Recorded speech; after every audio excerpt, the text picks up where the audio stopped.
ओम सहना भवतु सहनौ भुनक्तु सह वीर्यं करवावहै तेजस्विनावधीतमस्तु मा विद्विषावहै।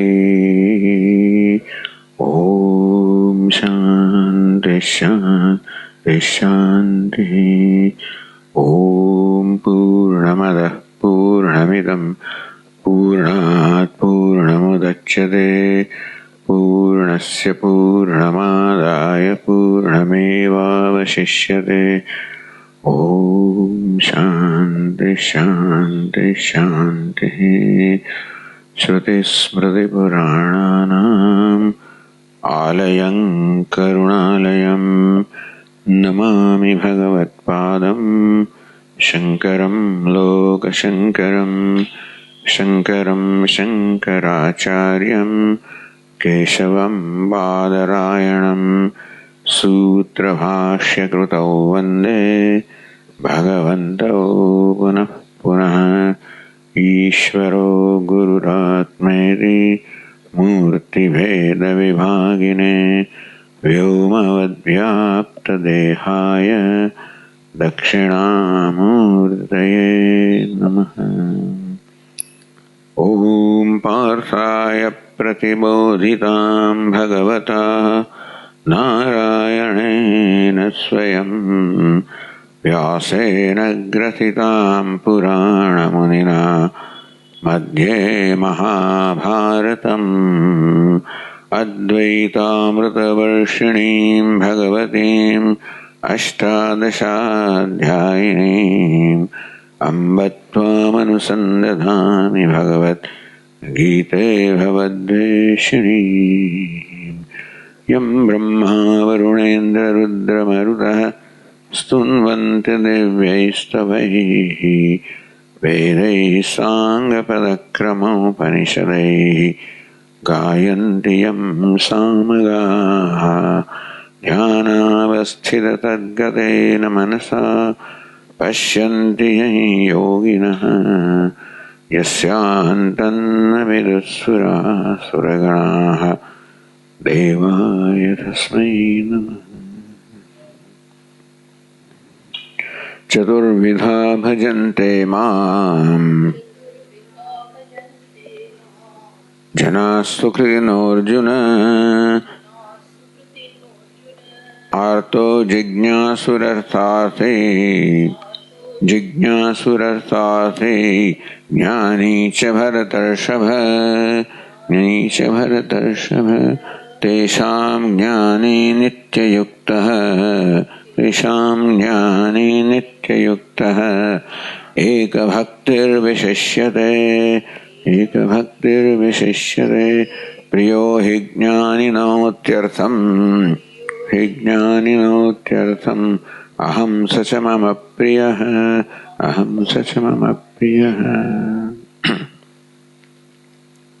हे अर्जुन, चतुर्विधा सुकृतिनः जनाः मां भजन्ते। चार प्रकारना सत्कर्म शील मनुष्यो भक्तो माરું भजन करता હોય છે।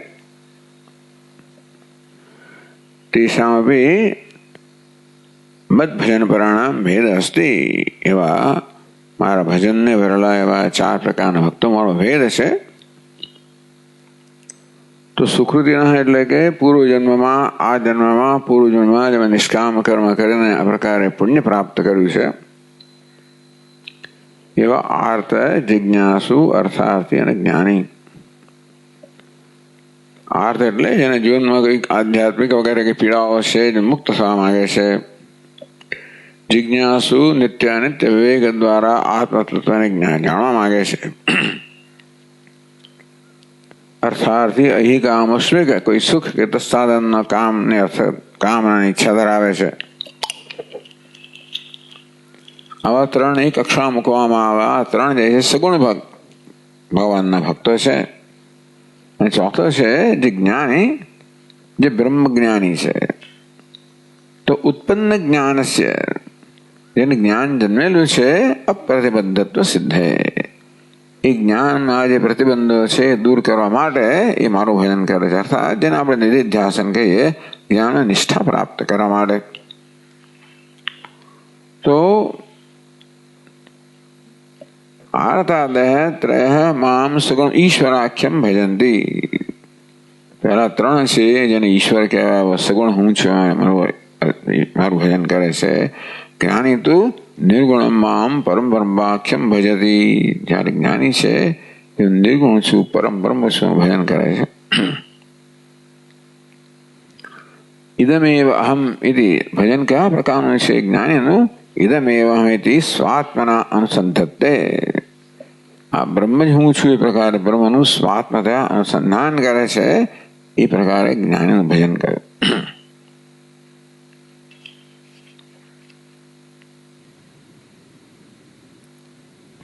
તેષામ જ્ઞાની નિત્યયુક્ત. તો આ બધામાં અથવા આ બધા કરતા જ્ઞાની માટે નિત્યયુક્ત એક ભક્તિ, બે વિશેષણ વાપરવામાં આવ્યા. નિત્યયુક્ત નિત્યમ યુક્ત, સદા મારામાં જોડાયેલો છે. સર્વદા બ્રહ્મણેવ સમાહિત ચિત્ત, સદા મારામાં બ્રહ્મમાં સમાહિત ચિત્ત છે, એકાગ્ર ચિત્ત છે. નિત્યયુક્ત અથવા નિત્યયુક્ત. નિત્ય એવો હું જે માયા વગેરેથી પર છું એવો અક્ષર અવિનાશી પરમાત્મા એમાં જ યુક્ત છે. બીજા કશામાં જે જોડાયેલો નથી, માત્ર મારામાં જ જોડાયેલો છે. નિત્યમય યુક્ત, નિત્યમ યુક્ત, સદા મારામાં યુક્ત છે, અથવા તો નિત્ય હું એમાં યુક્ત છે. સર્વત્ર બ્રહ્મ પશ્યતિ, જે સર્વત્ર બ્રહ્મના દર્શનમાં જે જોડાયેલો છે, પર છે. એક ભક્તિ, એક ભક્તિ શબ્દનો અર્થ કરવામાં આવ્યો કે ભક્તિ એટલે અંતઃકરણ વૃત્તિ, અને એકા ભક્તિ યસ્ય સહ એક ભક્તિ. આવો અર્થે એકા ભક્તિ યસ્ય સહ એકા, એક ભક્તિ, એક જ વૃત્તિ છે, એવી અખંડાકાર વૃત્તિ છે. અર્થાત જેમાં દ્રષ્ટા દૃશ્યનો ભેદ નથી, એવી અખંડાકાર જે વૃત્તિ છે એને એક ભક્તિ કહેવામાં આવે. હવે એક ભક્તિ ધરાવનાર, હવે અખંડાકાર વૃત્તિ ધરાવનારા ભક્ત છે એને જ્ઞાની ભક્તનું વિશેષણ કહેવામાં આવ્યું. જગત બ્રહ્મણો આત્મ બ્રહ્મણો સ અભેદ નિષ્ઠ ઇત્યર્થ. જગતને બ્રહ્મના અને આત્મા અને બ્રહ્મના અભેદના દર્શનમાં જે નિષ્ઠ છે એને એક ભક્તિ કહેવામાં આવે. તદેવ જ્ઞાનિનઃ નિર્વિશેષ પરમાત્મા અહમેવ અત્યર્થમ પ્રિય. એટલા જ મળ્યા જ્ઞાને હું પરમાત્મા જે છું, નિર્વિશેષ પરમાત્મા, જેનો આત્મા છું, જ્ઞાન હું અત્યંત પ્રિય છું. અત્યર્થમ પ્રિય, કે અત્યંત પ્રિય છું. ન તો અન્ય, મારા સિવાય બીજું કોઈ એને પ્રિય નથી. કે હું આત્મા છું અને શરીર સ્વરૂપથી પ્રિય છું. આ વસ્તુ ઉપનિષદમાં જાણીતી જ છે. મમ ચ સહ પ્રિય, અને હું જે જગદીશ્વર છું એને પણ અજ્ઞાની પ્રિય છે, કારણ કે મારો આત્મા છે. એવું કારણે તેષામ એટલે તેભ્ય, ક્યાં તો તેષામ મધ્ય, આ બધામાં જ્ઞાની શ્રેષ્ઠ છે, અથવા એ બધા કરતા જ્ઞાની શ્રેષ્ઠ છે, એવો અર્થ કરવામાં આવ્યો. હવે 425 પાન પર આગળ કહે છે, નનુ જ્ઞાનિનઃ તેભ્ય શ્રેષ્ઠત્વે તું ઇતરેષામ ત્રણામ નિકૃષ્ટત્વમેવ પ્રાપ્તમ. આપણે અર્થ કર્યો કે તેભ્ય જ્ઞાની શ્રેષ્ઠ, એ બધા કરતા જ્ઞાની શ્રેષ્ઠ જે ચડિયાતો છે. આમ બધા કરતા જ્ઞાનીને શ્રેષ્ઠ જયારે કહો, તેભ્ય કહો, તેષામ નહીં, તો પછી બીજા બધા તો ઉતરતા જ થયા ને. ઇતરેષામ ત્રણામ નિકૃષ્ટત્વમેવ પ્રાપ્તમ. આ બધા કરતા જ્ઞાની ચડિયાતો હોય તો બીજા બધા તો ઉતરતા જ થયા ને. તદ ભક્તાના વિદમ કથમ યુક્તમ. તો આપણા એ ત્રણેય આપના ભક્તો છે, ત્રણેય એ ઉતરતા હોય કેવું તો બને. ઇદ આકાંક્ષા તે બી શ્રેષ્ઠ હોય, તો કે નહીં, એ પણ શ્રેષ્ઠ જ છે. એ વાત 18મા શ્લોકમાં કહે છે. ઉદારા સર્વ એવૈતે ઉદારા સર્વ એવૈતે જ્ઞાનીત્વાત્મૈવ મે મતમ જ્ઞાનીત્વાત્મૈવ મે મતમ આસ્થિતસ્સ હિ યુક્તાત્મા આસ્થિતસ્સ હિ યુક્તાત્મા મામેવાનુત્તમાં ગતિમ નુત્તમાં ગતિમ. ઉદારાહ સર્વ એવ અર્જુન એ બધા જ ઉત્તમ છે. એ તે સર્વે ઉદારાહ એવ બધા જ ચારે બીજા છે ત્રણ પણ એ ઉત્તમ છે. જ્ઞાની તું આત્મા એવ મે મતમ જ્ઞાનીની કોઈ તુલના નથી. જ્ઞાની તો મારો આત્મા છે એવો મારો અભિપ્રાય છે, નિશ્ચય છે. એવું કેમ છે? આસ્થિત સંયુક્તાત્મા મામેવ અનુત્તમાં ગતિમ સંયુક્તાત્મા મામેવ અનુત્તમાં ગતિમ આસ્થિત. યુક્તાત્મા પોતાના ચિત્તને મારામાં યુક્ત કરીને મામ અનુત્તમાં ગતિમ મુજે અનુત્તમ ગતિ છું. અનુત્તમ કોને કહેવાય? જેનાથી ઉત્તમ કે ચડિયાતું નથી એવો હું એ જેમની ગતિ છું, અનુત્તમ ગતિ છું. મારામાં એ સદા આસ્થિત સદા સ્થિર રહે છે. તેથી એ તમારો આત્મા જે છે એવો મારો નિશ્ચય છે. અર્થાત ખરેખર તો આ કક્ષામાં જ નથી એટલે એમની તો કોઈ તુલનાનો અર્થ જ નથી. શ્રેષ્ઠ એવું પણ ના કહેવાય પેલા લોકોની તુલનામાં. એ જુદી કક્ષામાં છે એટલે એ લોકો શ્રેષ્ઠ છે. દુનિયાના મનુષ્યોની તુલનામાં આ ભક્તો શ્રેષ્ઠ છે. પણ આ જ્ઞાની છે એ તો જુદી જ કક્ષામાં છે, કારણ કે એ તો મારો આત્મા જ છે એવો મારો નિશ્ચય છે. આ વાત સમજાવે છે. ઉદારા એવ સર્વ એતે આ બધા સર્વે આ બધા જ ઉદાર છે. 426 પાન પર ટીકા કરે છે. અત્ર સર્વે એથી સર્વ શબ્દ એને જ્ઞાનીનોપી આર્તાદ્યંતઃપાદિત્વે એ કે જે સર્વેમાં જ્ઞાની ના આવે. ઉદારા એવ સર્વે એતે આ સર્વ ઉદાર છે, શ્રેષ્ઠ છે. આ સર્વમાં જ્ઞાનીનો સમાવેશ ન થાય. એ તો ભાઈ પેલા આર્ત એ લોકો એની કક્ષામાં આવી ગયો ને. આર્તાદિ અંતઃપાદિત્વે જ્ઞાની તું એમ કહ્યું. જ્ઞાની તો આત્મૈવ મે મતમ પરંતુ જ્ઞાની એમ તું કહેને પરંતુ એમ કહેને જ્ઞાનીને જુદો કરવામાં આવ્યો. અર્થાત જ્ઞાની જુદી કક્ષામાં છે વિભક્તત્વાદ. પરંતુ જ્ઞાની તો એમ કહીને ભગવાને જ્ઞાનીને બીજા ત્રણ ભક્તો કરતા જુદી કક્ષામાં મૂક્યો. એટલે સર્વ શબ્દમાં જ્ઞાનીનો સમાવેશ ન થવો જોઈએ. ઉદારાહ સર્વ એવ એતે સર્વે ઉદારાહ. એતે સર્વે એટલે ભલે આગળ ચતુર્વિધા કહેવામાં આવ્યું હોય પણ આ સર્વની અંદર તો પેલા ત્રણ જ ગણવાના. કારણ કે જ્ઞાની તું પરંતુ જ્ઞાની તો મારો આત્મા છે એમ પરંતુ કહીને જ્ઞાનીને જુદો કરવામાં આવ્યો, જુદી કક્ષા મૂકવામાં આવ્યો. એટલે ત્રણે ત્રણ ઉદાર છે, શ્રેષ્ઠ છે એવું કહેવામાં આવ્યું. એ તે પૂર્વોક્ત સર્વે આર્તાદ ઉદારાહ. આર્ત વગેરે ત્રણે ઉદાર છે. ઉદાર શબ્દનો શું અર્થ કર્યો? ઉત એટલે ઉત્કૃષ્ટમ ઉત્કૃષ્ટત્વમ એવ આરાંતિ ઇતિ ઉદારાહ.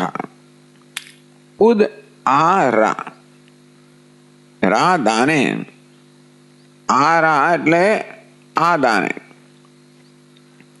ટૂંકમાં એ લોકો પ્રાપ્ત કરે છે. ઉત્કૃષ્ટત્વમેવ આરાંતિ એ લોકો ઉત્કૃષ્ટતાને જ પ્રાપ્ત કરે છે એવો ઉદાર શબ્દનો અર્થ કરવામાં આવે.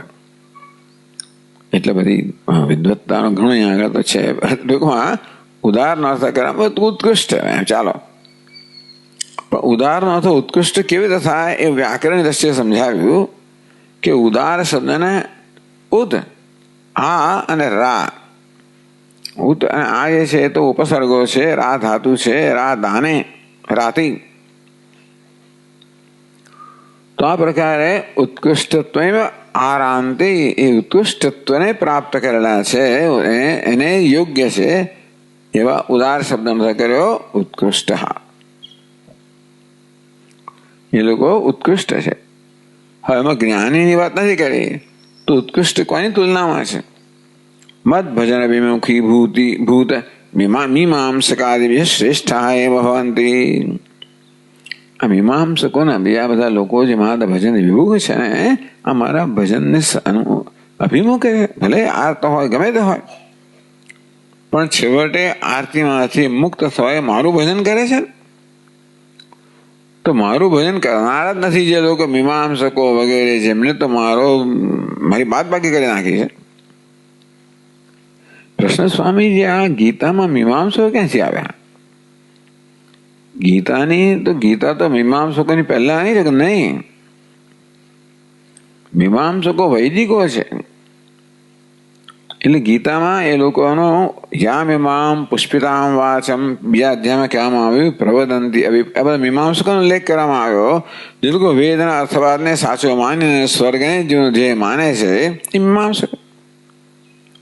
9મા અધ્યાયમાં કહે છે ત્રિવિદ્યા મામ સોમપાહ પૂતપાપાહ. આ સોમયાગ વગેરે કરનારા અને સ્વર્ગને પ્રાપ્ત કરનારા ગતાગતમ પરંતુ કામનાથી પ્રેરેલા એ લોકો ગતાગતમ લભંતે. આ રીતે ભગવાને સકામ કર્મ કરનારા જે છે એમનો અહીંયા આગળ એમની નિંદા કરી છે. એ જ મીમાંસકો. એટલે મીમાંસકો આ બધા છે જ.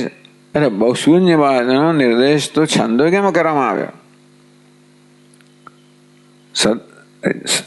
સદૈવ સ્વમી ઇદમગ્રાસીત એકમેવ. તો બીજા કે સદૈવ સ્વમી ઇદમગ્રાસીત એમ છંદો કે સત શૂન્યવાદનો ત્યાં આગળ નિર્દેશ કરેલો છે.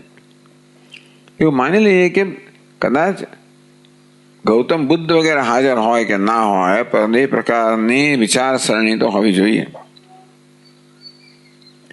પછી જે આચાર્યો આવે ને એમણે વિદ્યમાન વિચારસરણીને પછી એક રૂપ આપ્યું સિદ્ધાંતનું. વિચારસરણી તો ચાલુ હશે જ કોઈક ને કોઈ રીતે.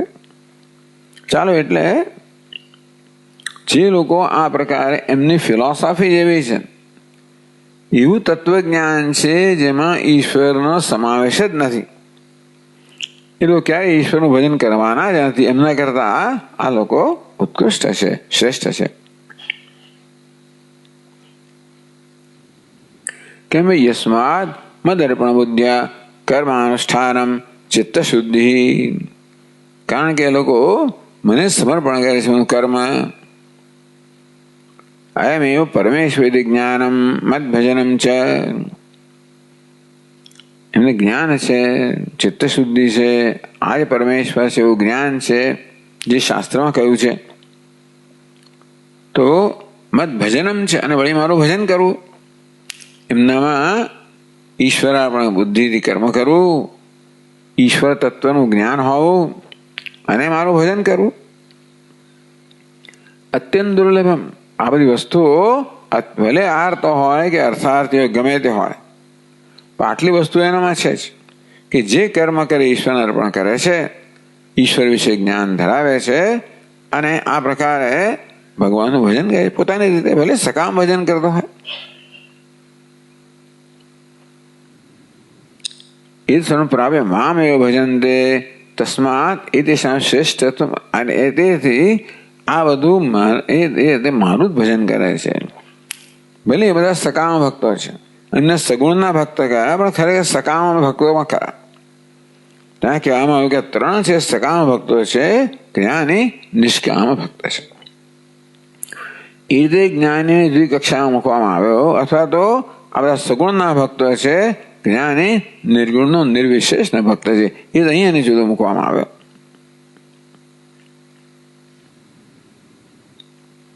તો પ્રશ્ન કરવામાં આવ્યો નનુ ભજન ક્રિયા જ્ઞાનીનું અપી એતેષાં ચ સમય સતી. તો આપે જ્ઞાનીને જુદો કેમ કર્યો? જ્ઞાની તું આત્મા એવ મે મતમ. તો પરંતુ એમ કહીને આપે જ્ઞાનીને પેલા 3 કરતા જુદી કક્ષામાં મૂક્યો. તો અહીંયા પ્રશ્ન થયો કે ભજન ક્રિયા, આપ કહો છો કે પેલા 3 પણ ભગવાનનું ભજન કરે છે, જ્ઞાની પણ ભગવાનનું ભજન કરે છે. ભજન ક્રિયા જ્ઞાનોપી એતેષામ ચ સમય સતી. આ 3 અને જ્ઞાની બધા ભજન કરે છે એ દ્રષ્ટિએ સમાન તો ખરા ને. શ્રેષ્ઠત્વ એટલે બધા શ્રેષ્ઠ થયા. તો જ્ઞાની વિશિષ્ય છે. આપણે કહ્યું ભાઈ આ એતે સર્વે ઉદારાહ, આ બધા ઉદાર છે, શ્રેષ્ઠ છે એમ કહીને આપણે કહ્યું કે એમાં જ્ઞાનીનો સમાવેશ ન થાય, એમાં પહેલા 3નો સમાવેશ થાય અને જ્ઞાનીને જુદી કક્ષા મૂકવામાં આવ્યો. પણ આપણે કહ્યું જ્ઞાની પણ ભગવાનનો ભક્ત છે, આ 3 ભગવાનના ભક્ત છે. તો ભાઈ સરખા શ્રેષ્ઠ ભગવાનના ભક્ત હોવાના કારણે આપ એને શ્રેષ્ઠ કહો છો. મેં શું કહ્યું કે પેલા ભગવાનના ભક્ત નથી એવા મીમાંસકો વગેરેની તુલનામાં આ ભગવાનના ભક્તો છે મારે શ્રેષ્ઠ છે. તો ભગવાનના ભક્ત હોવાને કારણે એમનામાં શ્રેષ્ઠત્વ હોય તો જ્ઞાની પણ ભગવાન જ ભક્ત છે તો એ પણ શ્રેષ્ઠ થયો, એ જ કક્ષામાં થયો ને. તો જ્ઞાની વિશિષ્યતે કથમ તેષામ જ્ઞાની નિત્યયુક્ત એક ભક્તિ વિશિષ્યતે. તો જ્ઞાનીનો વિશેષ કહેવાય, એને ઉત્તમ વધારે કેમ કહેવામાં આવે? ઉદારાહ સૈવૈતે. જ્ઞાનીને વિશિષ્યતે એમ કહીને જ્ઞાની જુદો કરવામાં આવે એમ કેમ? એટલે ટૂંકમાં બેના ભજનમાં કયા પ્રકારનો ભેદ છે કહેવા માંગે છે. કથમ સર્વ સમસ્યા તવ. ભગવાન આપ તો સર્વ સમસ્યો, બધા પ્રત્યે સમદ્રષ્ટિ ધરાવનારા છો. તત્ર પક્ષપાત હેતી, છતાં પણ એવું લાગે છે જ્ઞાની વિશિષ્યતે એમ કહીને જ્ઞાની પ્રત્યે આપનો પક્ષપાત એવું લાગે છે. એટલે પેલા 3 એક કક્ષામાં મૂક્યા અને જ્ઞાની તો જુદો છે, એ તો વિશેષ છે. તો આપ તો બધાને સમાન દ્રષ્ટિએ જોનારા છો, તો કેમ આપને જ્ઞાની પ્રત્યે પક્ષપાત હોય એવું જણાય છે? કહે છે આ સ્થિત, બીજી પંક્તિમાં કહેવા શ્લોકમાં અસ્થિતસ્થ યુક્તાત્મા મામેવ અનુત્તમામ ગતિમ હિ યસ્માત સહ આસ્થિત સહિ યુક્તાત્મા. સહ એટલે જ્ઞાન, હિ એટલે યસ્માત કારણ કે યુક્તાત્મા એ કહે છે યુક્તાત્મા પ્રત્યેક વૃત્ત્યા સદા સર્વત્ર મત સ્વરૂપ ગ્રહણે યુક્ત અભિનિવિષ્ટ આત્મા. યુક્તાત્મા યુક્ત આત્મા યસ્ય સહ યુક્તાત્મા, એવો અર્થ કર્યો. યુક્ત આત્મા યસ્ય સહ યુક્તાત્મા. આત્મા શબ્દ અર્થ અહીંયા મન થાય, જેનું મન યુક્ત છે. યુક્ત એટલે અભિનિવિષ્ટ, એમાં સતત પ્રવિષ્ટ છે. કહે છે કે પ્રત્યેક વૃત્ત્યા સદા સર્વત્ર મત સ્વરૂપ ગ્રહણે એવ અભિનિવિષ્ટ. સર્વત્ર ભગવાન કહે કે પ્રત્યેગાતુર મારું જ એ સતત ગ્રહણ કરે છે. જ્ઞાની છે ને. સદા સર્વત્ર સર્વકાળે સર્વસ્થળે મત સ્વરૂપ ગ્રહણે એવ યુક્ત. મારા સ્વરૂપના ગ્રહણમાં જ યુક્ત છે.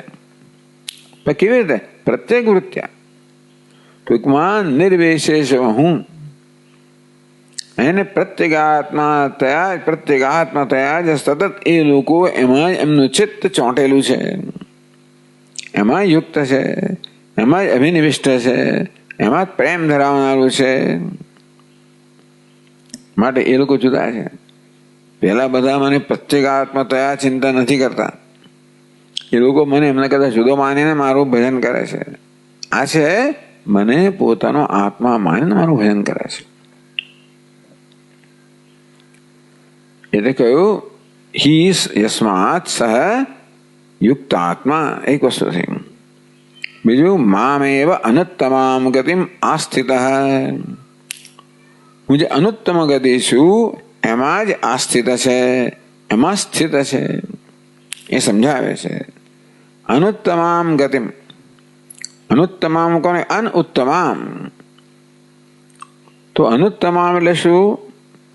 જેનાથી ચડિયાતું અનુત્તમ, જેને ઉત્તમ કશું નથી એને અનુત્તમ કહેવાય.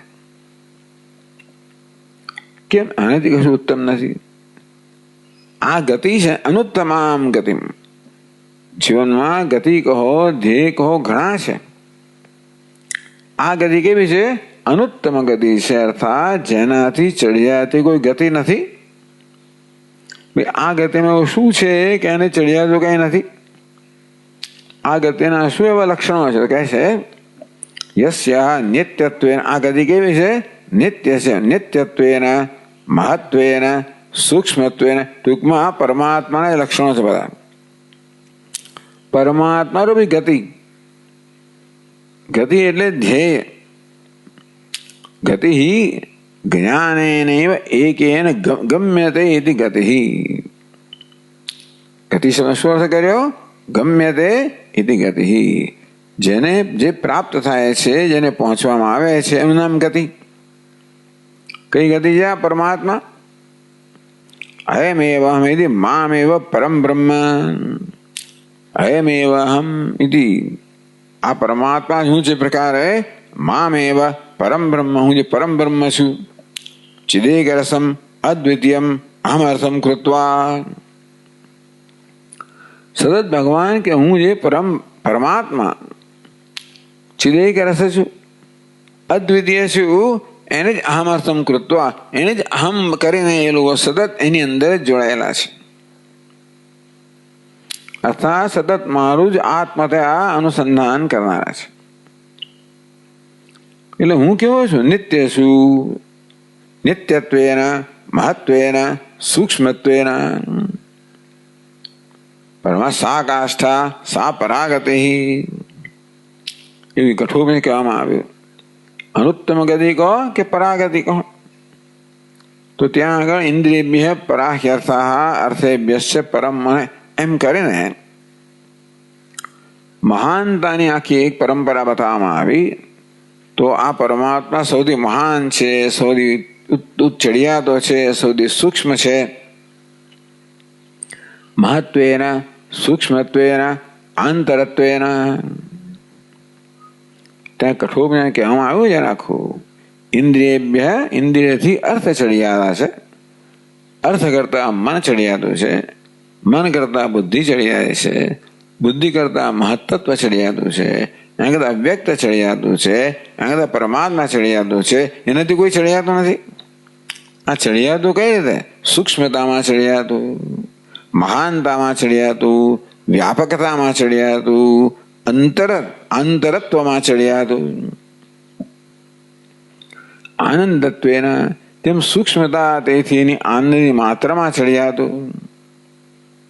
જ્ઞેયત્વેન, પ્રાપ્યત્વેન, જાણવા યોગ્યમાં ચડિયાતું, પ્રાપ્ત કરવા યોગ્યમાં ચડિયાતું. લોકશાસ્ત્ર પ્રસિદ્ધ ઉત્તમ પદાર્થ. ટૂંકમાં આ પ્રકારે લોક અને શાસ્ત્રમાં પ્રસિદ્ધ જે ઉત્તમ છે પદાર્થ, પ્રમાણ અબાધિત. તો જેના કરતા કોઈ વસ્તુ, જેના કરતા ચડિયાતી કોઈ ગતિ એવી, જેના કરતા ઉત્તમ કોઈ ગતિ નથી એવી અનુત્તમ ગતિ પરમાત્મા. તો ગતિ પણ કેવી રીતે કહેવામાં આવે? ગમે તે જ્ઞાન નહીં એક એને ગમે તે. આ ગતિ કોઈ અંતરથી કાપવાની નથી. જ્ઞાન એક એને ગમે તે, એકમાત્ર જ્ઞાનથી જ જે પ્રાપ્ત થાય એવી આ ગતિ છે. અનુત્તમ ગતિ છે.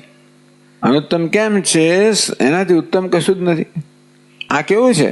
તો કે મહત્વમાં, સૂક્ષ્મત્વમાં, આંતરત્વમાં બધામાં સૌથી ચડિયાતું છે. એટલે એના તો ઉત્તમ કશું જ નથી. એવી ગતિ કેવી? પરમાત્મા રૂપી ગતિ, જે આત્મરૂપી ગતિ, જે જ્ઞાનથી પ્રાપ્ત કરવાની છે. તામ કેવલતામ તદાત્મકમ એવ મામ આસ્થિત. આમાં જ આસમંતા સ્થિત પૂર્ણાત્મના તિષ્ઠતિ. સર્વવેદે આમાં જ સ્થિત છે, આમાં જ નિષ્ઠ છે. પૂર્ણ રીતે આમાં જ સ્થિત છે. આમાં એટલે શામાં? અયમેવ અહમિતિ. આ પરમાત્મા હું એ રીતે મામેવ परम ब्रह्म चिदेक रसम अद्वितीयम अहम अर्थम कृत्वा स्थितः. ભગવાન કે મામ હું જે પરમ બ્રહ્મ છું, ચિદેક રસ છું, અદ્વિતીય છું, એને અહમ અર્થ બનાવ્યો. અહીં પરમાત્મા પરમ બ્રહ્મ ચિદેક રસ છે એ જ હું છું. ઇતિ કૃત્વા આસ્થિત. બસ એ રીતે જ મારામાં જ નિષ્ઠ છે. આ પ્રકારની ગતિ જે જ્ઞાનથી પ્રાપ્ત થાય તો આમાં ઐક્યમાં પરમાત્મા ઐક્યમાં જ નિષ્ઠ છે. આ સ્થિત આ સમંતા સ્થિત આ સ્થિત સર્વ રીતે સ્થિત છે. એટલે શું? પૂર્ણાત્મના તિષ્ઠતિ. પૂર્ણ રીતે એમાં છે. ટૂંકમાં કોઈ પ્રકારનું અંતર નથી. પોતાના કોઈ પ્રકારનું જુદું અસ્તિત્વ જાણવામાં આવતું જ નથી. સર્વ રીતે પરમાત્મામાં જ સ્થિત છે. કોઈ વ્યક્તિગત અસ્તિત્વ રહ્યું જ નથી, કોઈ ભેદભાવ રહ્યો જ નથી. એવા અદ્વિતીયમાં જે નિષ્ઠ છે એને આ અનુત્તમામ ગતિમ આસ્થિત. તો આની વિશેષતા છે. આ જ્ઞાનીને બીજા ત્રણ કરતા કેમ વિશિષ્ટ કરવામાં આવ્યો? ઉદારાહ શ્રેવૈ તે જ્ઞાની તું. તો પરંતુ જ્ઞાની એમ કરીને બીજા ત્રણ કરતા જ્ઞાનીને કેમ આવે તો જુદી કક્ષા મૂકવામાં આવ્યો? આ સ્થિત સંયુક્તાત્મા મામેવ અનુત્તમામ ગતિમ. હું જ જે અનુત્તમ ગતિ છું એમાં જ ઐક્યતયા આસ્થિત. બરોબર નિષ્ઠ છે, પૂર્ણતયા નિષ્ઠ છે. કે છે ન ક્વચિદપી દેહેન્દ્રિયાદિભિ પરિચ્છિન્નો ભવતિ. અર્થાત આ પ્રકારે જેણે બધા જ પ્રતિબંધકો આવી રીતે નિધિધ્યાસનથી ઈશ્વરના આત્મદયા અનુસંધાનથી જેણે બધા જ પ્રકારના પ્રતિબંધો એટલે કે દેહાતો બુદ્ધિ દૂર કરી દીધી છે. ન ક્વચિત બી ક્યારે પણ દેહેન્દ્રિયાદિભિ પરિચ્છિન્નો ન ભવતી. ક્યારે પણ દેહ ઇન્દ્રિય વગેરેમાં એનું તાદાત્મ્ય થતું જ નથી. અને પૂર્ણાત્માના તિષ્ઠતિ. પૂર્ણાત્માના પૂર્ણતયા મારામાં સ્થિત છે. ક્યારે દેહમાં ઇન્દ્રિય વગેરેમાં ક્યારે એની સ્થિતિ હોતી જ નથી. એટલે કે તસ્માદેવ જ્ઞાની શ્રેષ્ઠ એવ એતિ ના. કિંતુ એટલા પૂરતો જ એ જ્ઞાની શ્રેષ્ઠ છે એવું નહીં. આ તો ખરું જ. મામેવ અનુત્તમા ગતિ આસ્થિતા એ તો બરોબર છે. किंतु मे मम परमेश्वर पूर्वोक्त रीत्या आत्मा एव भवति. ज्ञानी तो आत्मा एव इति मे मतम. આ બધા ઉપરાંત જ્ઞાની તો મારો આત્મા છે. પૂર્વોક્ત રીત્યા આગળ કહેવામાં આવ્યું કે એ સતત મને આત્મરૂપે જ અનુસંધાન કરે છે. કોઈ પ્રકારનો ભેદ રાખતો નથી. એનામાં મારામાં ભેદ નથી. હું એનો આત્મા છું, એ મારો આત્મા છે. એટલા માટે આગળ કે ઉદારા સર્વે તે નહીં. એટલે તેષામ જ્ઞાની નિત્યયુક્ત એક ભક્તે વિશિષ્યતે પ્રિયો હિ જ્ઞાનોત્યર્થમ અહમ સચ મમ પ્રિય. હું એને અત્યંત પ્રિય છું, એ મને અત્યંત પ્રિય છે. કેમ? કારણ જ્ઞાની તો આત્મા એવો મેં મતમ. કારણ જ્ઞાની તો મારો આત્મા છે. किंतु मे मम परमेश्वर से पूर्वकृत्या आत्मा एव होती. आत्मा हमेशा अतिशय निरतिशय प्रेमનો વિષય હોય તો હું જ્ઞાની માટે નિરતિશય પ્રેમનો વિષય છું અને જ્ઞાની મારો નિરતિશય પ્રેમનો વિષય છે. તેથી આત્મા એવ ભવતી. બ્રહ્મીવાહમિતિ સર્વદા પૂર્ણાત્મના સ્થિતત્વાદ. અજ્ઞાની મહાપુરુષ છે બ્રહ્મૈવાહમિતિ. હું જ બ્રહ્મ છું એ સર્વદા પૂર્ણાત્મના સ્થિતત્વાદ. પૂર્ણ રીતે ટૂંકમાં બીજા કશામાં એની આત્મબુદ્ધિ જ નથી. આમ પૂર્ણ રીતે હું બ્રહ્મ છું એ પ્રકારે જ સ્થિત છે, નિષ્ઠ છે. મમ સ્વરૂપમ એવું ભવતી. અને તેથી તમારું સ્વરૂપ જ છે. ઇતિ મમ મતમ મમ નિશ્ચય. અમારો નિશ્ચય છે. તસ્માદેવ સગુણ ભક્તેભ્ય સર્વેભ્ય જ્ઞાની વિશિષ્યતે યુક્તમ. પેલા ત્રણ તો સગુણના ભક્ત છે, આ જ્ઞાની તો નિર્ગુણ મારો આત્મા એ છે, માટે એ બધામાં વિશિષ્ટ છે. તેભ્ય વિશિષ્યતે, એ બધા કરતા ચડિયાતો છે એ કહેવાનું આપે. એવમ જ્ઞાનિનઃ જ્ઞાનાધિકત્વેન સર્વોત્તમત્વમ પ્રતિપાદ્ય. આમ જ્ઞાની સર્વોત્તમ છે. આ ભક્તો બધા મનુષ્યમાં ઉત્તમ છે, એમાં જ્ઞાની સર્વોત્તમ છે. જ્ઞાન અધિકત્વેન, પેલા બધાને જ્ઞાન છે તો ખરું, ઈશ્વરનું જ્ઞાન છે એ પ્રકારે ભજે છે. આનું જ્ઞાન કેવું છે? અધિક છે, કારણ કે ઈશ્વરને આત્મા થયા જાણે છે. સર્વોત્તમત્વ પ્રતિપાદ્ય, આ પ્રકારે જ્ઞાનનું આધિક્ય હોવાને કારણે આ જ્ઞાની સર્વોત્તમ છે એ પ્રકારનું પ્રતિપાદન કરીને ઇદાનીમ કતિપયૈ જન્મભિ બ્રહ્મનિષ્ઠ એક પ્રયોજનૈ. અવિરતનું જ્ઞાન ક્યારે પ્રાપ્ત થાય? તો હવે ભગવાન કહેવા માંગે છે, હવે ભગવાન કહી રહ્યા છે કતિપયૈ જન્મભિ, અનેક બધા જન્મમાં પ્રત્યેક જન્મ કેવો છે? બ્રહ્મનિષ્ઠૈક પ્રયોજનૈ, એવા અનેક બધા જન્મ જેમાં બ્રહ્મનિષ્ઠા રૂપ પ્રયોજન ધરાવનારો જન્મ, આખી જિંદગી એને બ્રહ્મમાં નિષ્ઠા પ્રાપ્ત કરવામાં જ ગાયેલું છે, એવા અનેક જન્મ. કતિપયૈ જન્મભિ બ્રહ્મનિષ્ઠ એક પ્રયોજનૈ, આ જન્મ જો એક જ પ્રયોજન છે, બ્રહ્મમાં નિષ્ઠા પ્રાપ્ત કરવી એ એક જ માત્ર પ્રયોજન છે, એવા જન્મ, એવા અનેક જન્મ.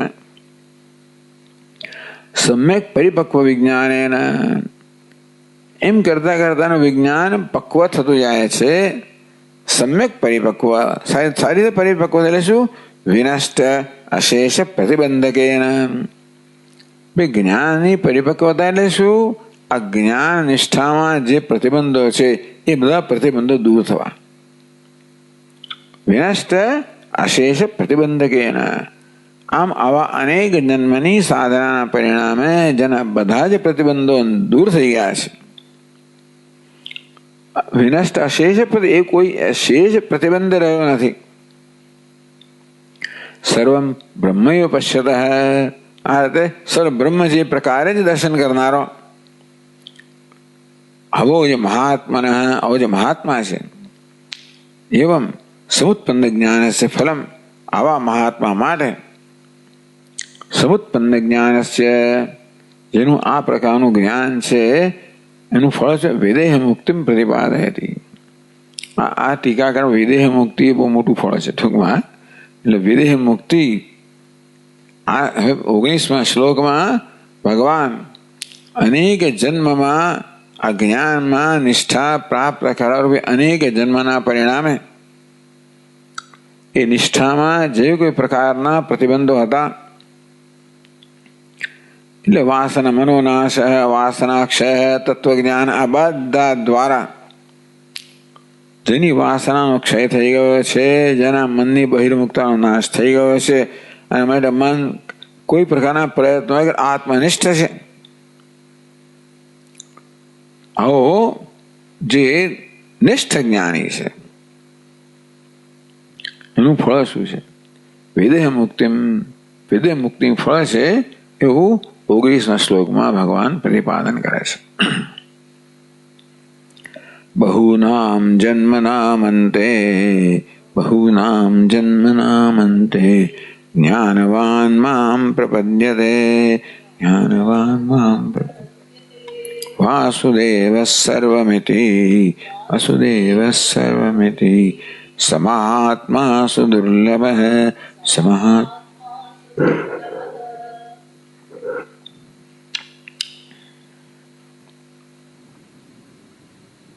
બહુનામ જન્મનામ અંતે, અનેક બધા જન્મને અંતે જ્ઞાનવાન મામ પ્રપદ્યતે, આ જ્ઞાની છે એ મને પ્રાપ્ત થાય છે. મામ મને પ્રાપ્ત કરે છે. જ્ઞાનવાન મામ પ્રપદ્યતે, અનેક જન્મના પરિણામે જ્ઞાની મને પ્રાપ્ત કરે છે, જાણે છે. કઈ રીતે? વાસુદેવ સર્વમ ઇતિ મામ પ્રપદ્યતે. વાસુદેવ સર્વ છે એ પ્રકારે આ જ્ઞાનવાન, આ પ્રકારનું જ્ઞાન ધરાવનાર એ રીતે મને પ્રાપ્ત કરે છે. તો એની શું વિશેષતા છે? સમહાત્મા સુદુર્લભ. આવો મહાત્મા છે એ સુદુર્લભ, અત્યંત દુર્લભ છે. તો કે છે ટીકામાં, બહુ નામ જન્મ નામ અંતે. બહુ એટલે બહુ, ટૂંકમાં અનેક. અનેક એટલે શું? 2, 3, 4 કે વધારે. અનેક 1 થી વધારે એને બહુ કહેવામાં આવે. એટલે આ જ્ઞાન નિષ્ઠા માટે બહુ જન્મ જોયું. જ્ઞાન પ્રાપ્ત થઈ ગયા પછી નિષ્ઠા પ્રાપ્ત કરવા માટે પણ જોઈએ. પણ જે મહાપુરુષોની વાત છે ને, એનો 1 જન્મ પછી થયો, 3 જન્મ પછી, જાત જાતની બધી કથાઓ છે. બહુ એટલે કેટલા? અનેક એટલે કેટલા? 1 નહીં એટલે 2, 3 જન્મ પછી એમ. દ્વિત્રી ચતુર સંખ્યાકાનામ. 1, 2, 3, 4, 1 નહીં, 2, 3, 4 એવા બધા અનેક જન્મ. એ કેવા જન્મ છે? 6થા અધ્યાયમાં કહેવામાં આવે એ પ્રકારના. તત્રતમ બુદ્ધિ સંયોગમ લભતે પૌર્વદેહિકમ યતતે ચ તતો ભૂય સંસિદ્ધૌ કુરુ નંદન. તત્રતમ બુદ્ધિ સંયોગમ લભતે પૌર્વદેહિકમ. આ પ્રકારે યોગીના કુટુંબમાં જન્મ પ્રાપ્ત કરીને બુદ્ધિ સંયોગ અને પૌર્વદેહિકમ, પૂર્વના દેહ સાથે બુદ્ધિનો જ્ઞાનનો સંયોગ છે એ પ્રાપ્ત કરે છે. યતતે છે તતો ભૂય સંસિદ્ધો કુરુનંદન. અને પછી પહેલા કરતા પણ વધારે નિષ્ઠાથી, વધારે ઉત્સાહથી એ આ નિષ્ઠાનો પ્રયત્ન કરે છે. એવું કહેવાય એ પ્રકારના બહુ જન્મો. આમ તો બધા હજારો જન્મ, આ પ્રકારના ટૂંકમાં જે યોગ ભ્રષ્ટ છે અથવા યોગિનામેવ કુલે ભવતિ ધીમતામ, જેને ધીમાન યોગીના કુળમાં જન્મ લીધો છે. તત્તમ બુદ્ધિ સંયોગ લભતે, જ્યાં આગળ પૂર્વનું જે બુદ્ધિ સંયોગ છે પ્રાપ્ત કરે છે. અને યત બધો ભૂય વળી વધારે પ્રયત્નશીલ થાય છે. એ પ્રકારના જન્મો. ઉક્ત પ્રકારેણ સમ્યક જ્ઞાન સિદ્ધિ એક પ્રયોજનાનામ જન્મનામ. ટૂંકમાં સમ્યક જ્ઞાનની સિદ્ધિ કરવું એકમાત્ર, એ જન્મ એકમાત્ર પ્રયોજન છે. લભ યતતે છે તતો ભૂય સંસિદ્ધો કુરુનંદન. સંસિદ્ધિ માટે વળી જાય તે કહે છે કે સમ્યક જ્ઞાન સિદ્ધિ એક પ્રયોજનાનામ. સમ્યક જ્ઞાનની સિદ્ધિ કરવી એકમાત્ર પ્રયોજન, એવા અનેક જન્મ. અંતે ચરમે જન્મની, જેનો છેલ્લો જન્મ આવે,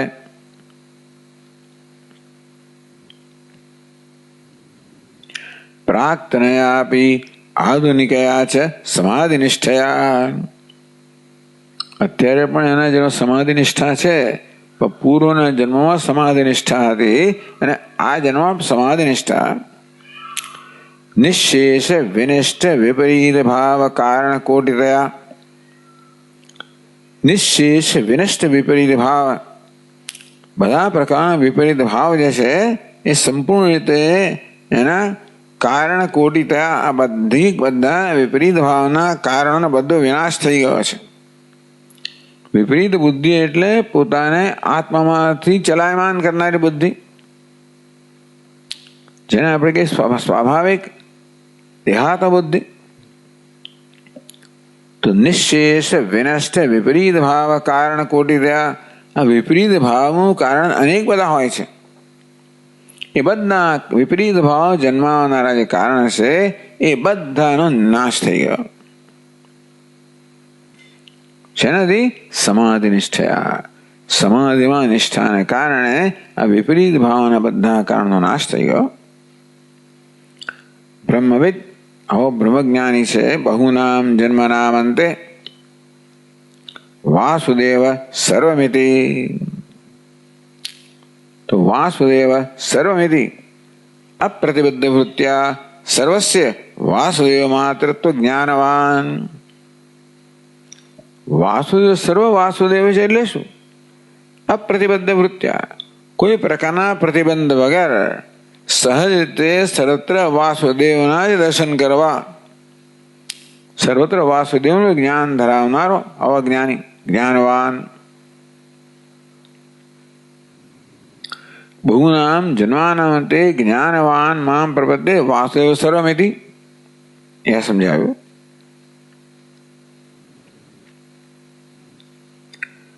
નનુ નામ રૂપ ક્રિયા જાતિ વિશેષૈ પૃથ્વી તેજ પૃથ્વી અપ તેજો વાયવાદી તત્કાર્ય ભેદેન પૃથક સત્તાવત્તયા પ્રત્યક્ષેણ ઉપલબ્ધિમાનસ્ય જગત. હવે જગત તો આપણી સમક્ષ છે. કેવું છે? અનેક નામ રૂપ ક્રિયા જાતિ ધરાવનારું, એવી બધી વિશેષતાઓ ધરાવનારું. પૃથ્વી અપ તેજ વાયુ વગેરે આ બધા મહાભૂતો છે તે, અને એ મહાભૂતોના જે કાર્ય છે ભૌતિક, એ બધાથી અનેકતા વિવિધતા ધરાવનારું, પૃથક સત્તા ધરાવનારું, આ બધા ભિન્ન સત્તા ધરાવનારું સ્વતંત્ર પ્રત્યક્ષ ઉપલબ્ધિમાન છે. આપણને જ્ઞાનેન્દ્રિયો દ્વારા આ જગતનું સતત આવી જાતનું જ્ઞાન થાય છે, ઉપલબ્ધિ થાય છે. આવું જગત જે આપણા કરતા સ્વતંત્ર છે. જગત સર્વસ્વ કથમ વાસુદેવ સર્વમિતિ તદ વિલક્ષણ વાસ અભિન્નત્વમ સિદ્ધ્યતિ. ટૂંકમાં વાસુદેવ સર્વમ ક્યારે હોય? આ બધું વાસુદેવ હોય ત્યારે. આ તો સ્વતંત્ર સત્તા ધરાવનારો છે, અનેકતા ધરાવનારો છે, વિવિધતા ધરાવનારો છે, ભેદભાવ ધરાવનારો છે. આવું જગત વાસુદેવ જ છે. વાસુદેવ તો તમે વિલક્ષણ છે. આ જગત તો અચેતન છે, વાસુદેવ ચૈતન્ય હોય. ટૂંકમાં બધી રીતે અનેકતા છે, વાસુદેવ એક છે. આ રીતે બધી રીતે વાસુદેવ છે, આમના કરતા વિલક્ષણ છે. જગતમાં અને વાસુદેવમાં વિલક્ષણતા છે ને. આ અનેક છે, વિવિધ છે, પરિચ્છિન્ન છે વગેરે. વાસુદેવ એક છે, અદ્વિતીય છે, અપરિચ્છિન્ન છે, આનંદ સ્વરૂપ છે, આ દુઃખ રૂપ છે. તો વિલક્ષણ અભિન્નત્વમ, તો વાસુદેવ જે જગત કરતા અત્યંત વિલક્ષણ છે. આવા જગતનું વાસુદેવથી અભિન્નત્વ કેવી રીતે સિદ્ધ થાય? ભાઈ એ તમે કહો છો કોઈ સર્વ વાસુદેવ છે એ પ્રકારે દર્શન કરે, ભાઈ હોય કેવી રીતે શકે? આ સર્વ જે છે વાસુદેવ કેમ હોઈ શકે? નામ રૂપ ક્રિયા જાતિ બધી આવી વિશેષતાઓ ધરાવનારો, આ પંચમહાભૂત એના અનેક પ્રકારના કાર્ય, એટલે એની ભૌતિક, એની જે ભૌતિક એવી રીતે ઉપજ ધરાવનારું, કાર્ય ભેદેને પૃથક સ્વતંત્ર સત્તા ધરાવનારું, પ્રત્યક્ષ અને વાસુદેવ પ્રત્યક્ષ ઉપલબ્ધ, બધી રીતે વાસુદેવ કદાચ વિલક્ષણ છે. વાસુદેવ દેખાતો નથી, પ્રત્યક્ષ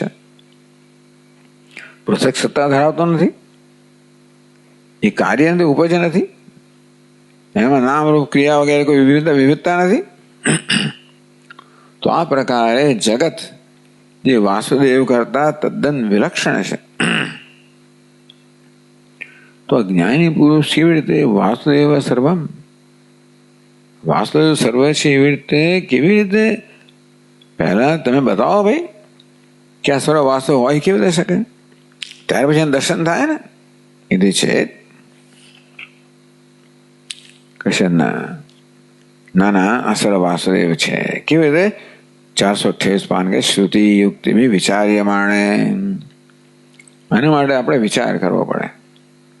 વાસુદેવ એ પ્રત્યક્ષ દર્શનનો વિષય નથી, પણ શાનો વિષય છે? બુદ્ધિના દર્શનનો વિષય છે. તેથી અને જ્ઞાન ચક્ષુનો વિષય છે. એટલે શ્રુતિ યુક્તિ વિચાર્યમાણે, શ્રુતિ અને યુક્તિથી જ્યારે આપણે આ જગતના સ્વરૂપનું ચિંતન કરીએ,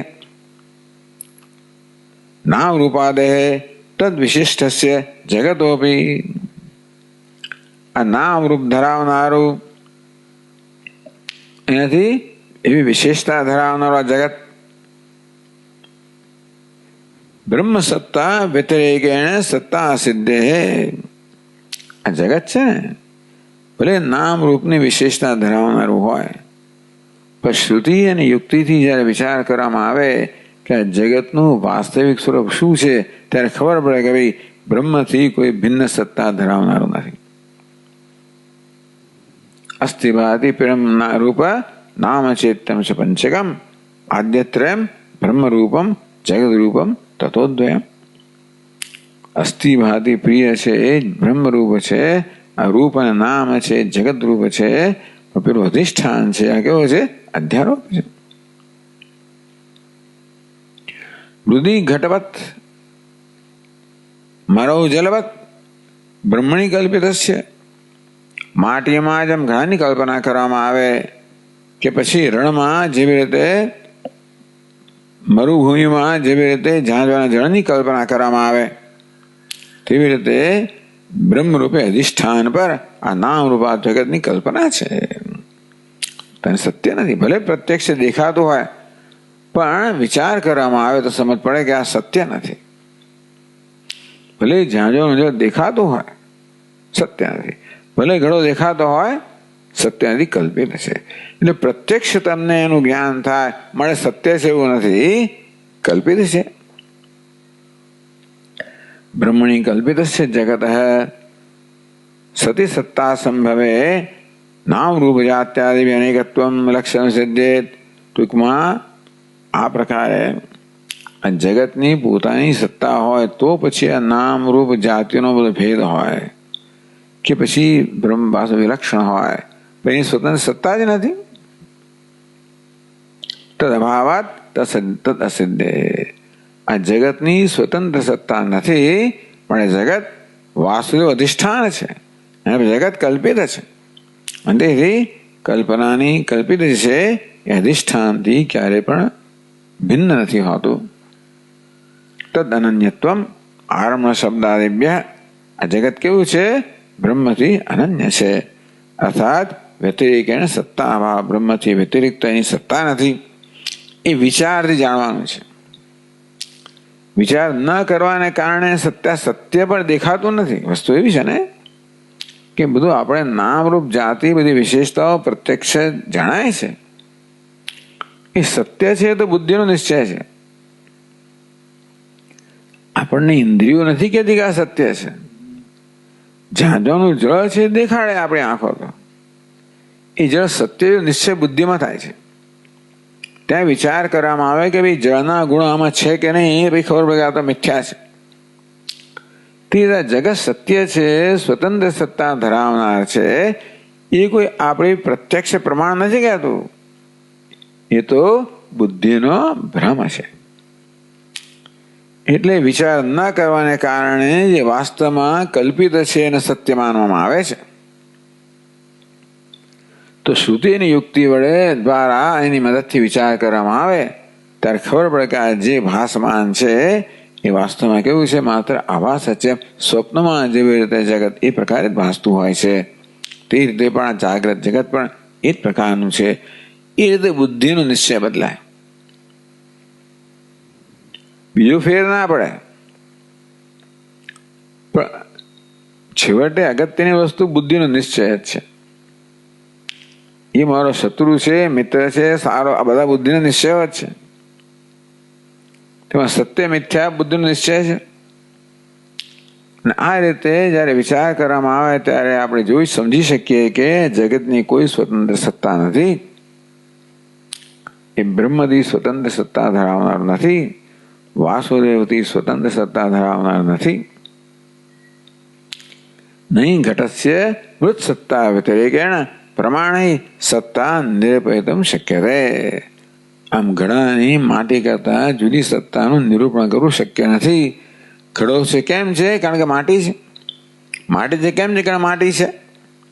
માટીની સ્વતંત્ર સત્તા છે, ઘડાની પરતંત્ર સત્તા છે. અંતેથી વિચાર કરવો પડે. ઘડો દેખાય તો ખરો આંખને, આંખ નથી કહેતી કે આ ઘડો સત્ય છે. એ બુદ્ધિ કહે છે. એ વિચાર ન કરવાને કારણે બુદ્ધિમાં જે નિશ્ચય જન્મ્યો છે એ નિશ્ચય વિચારથી બદલાય. ચાલો પછી આપણે આગળ જોઈશું. ઓમ પૂર્ણમદ પૂર્ણમિદમ પૂર્ણાત પૂર્ણમુદચ્યતે પૂર્ણસ્ય પૂર્ણમાદાય પૂર્ણમેવાવશિષ્યતે. ઓમ શાંતિ શાંતિ શાંતિ. શંકરમ શંકરાચાર્યમ કેશવમ બાદરાયણમ सूत्रभाष्यकृतौ वन्दे भगवन्तौ पुनः पुनः. ईश्वरो गुरुरात्मेति मूर्तिभेदविभागिने व्योमवद्व्याप्तदेहाय दक्षिणामूर्तये नमः. ॐ शान्ति शान्ति शान्तिः. हरिः ओम्. श्री गुरुभ्यो नमः. हरि ओम.